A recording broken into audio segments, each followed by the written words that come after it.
Bonsoir et bienvenue dans ce point de l'actualité. Le président de la République, Alassane Ouattara, a animé le premier meeting de sa visite d'État dans le Moronou.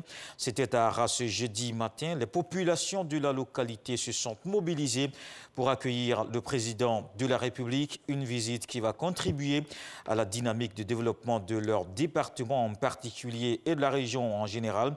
Justement, le chef de l'État est porteur de ces projets.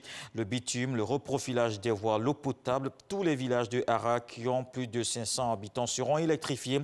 Il dit être venu pour impulser le développement, mais aussi pour parler de paix et de cohésion sociale. Je vous propose un extrait de son intervention ce matin au premier meeting dans le Moronou à Hara. Je suis venu aussi vous parler de paix et de cohésion sociale, car je voudrais saluer la part active que chacun de vous a prise dans la paix et la cohésion sociale, chacun dans son village, dans sa communauté.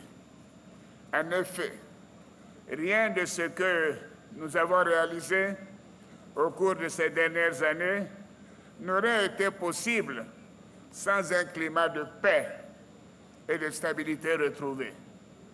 Dans ce cadre, je voulais saluer tout particulièrement les cadres, les élus, les chefs de village et de communauté, les guides religieux et toutes les populations d'Hara pour le climat de quiétude, d'entente et de concorde qui a toujours prévalu dans ce département. Bravo, bravo à chacune et à chacun de vous. Merci de contribuer à renforcer la paix dans notre pays. Le président Oufouet disait que la paix était la prunelle de ses yeux, la chose à laquelle il tenait le plus. Donc aidez-nous à préserver cette paix, à la consolider pour des décennies et des décennies. Et je sais que je peux compter sur vous.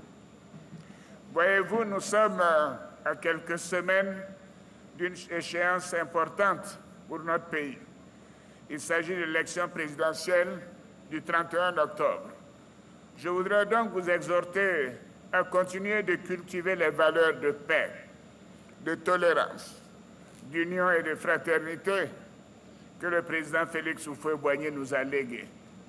Je voudrais également vous exhorter à la sérénité et demander aux uns aux autres de nous faire confiance, de faire confiance à nos institutions, aux forces de défense et de sécurité, et de faire en sorte que la paix continue de régner dans notre beau pays. Ajoutant que le chef de l'État, Alassane Ouattara, a procédé à la mise sous tension de la localité d'Assikro, c'est dans le département d'Hara. Dans le reste de l'actualité au Mali, début à Bamako des journées de la concertation nationale sur la préparation de la transition.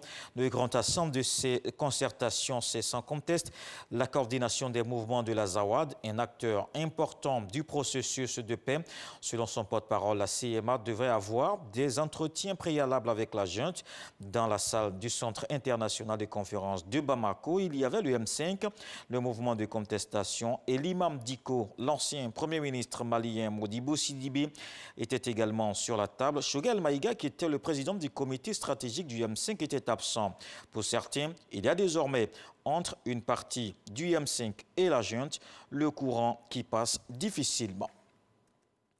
En RDC, 58 personnes tuées dans 2 massacres mardi et jeudi dernier dans la province d'Ituri, dans le nord-est de la République démocratique du Congo. Les autorités accusent le groupe armé d'origine ougandaise, les forces démocratiques alliées, d'être à l'origine de ces 2 massacres, des violences qui ont provoqué un mouvement important de population. L'armée congolaise affirme en effet mener depuis novembre dernier des opérations d'envergure contre les AFD dans la région. On termine au Liban. Un gigantesque incendie, une nouvelle fois au port de la capitale libanaise. Il s'est déclaré en tout début d'après-midi ce jeudi. Un entrepôt où la Croix-Rouge stockait de l'aide alimentaire est touchée. L'organisation internationale dit craindre une perturbation de ces opérations humanitaires menées après l'explosion dévastatrice du 4 août. On ne connaît toujours pas l'origine du feu. Les flammes se sont déclarées dans un hangar où sont stockés des pneus ou des huiles de moteur, des matières hautement inflammables. Avec beaucoup de plaisir, je vous retrouve à 20 h pour le journal.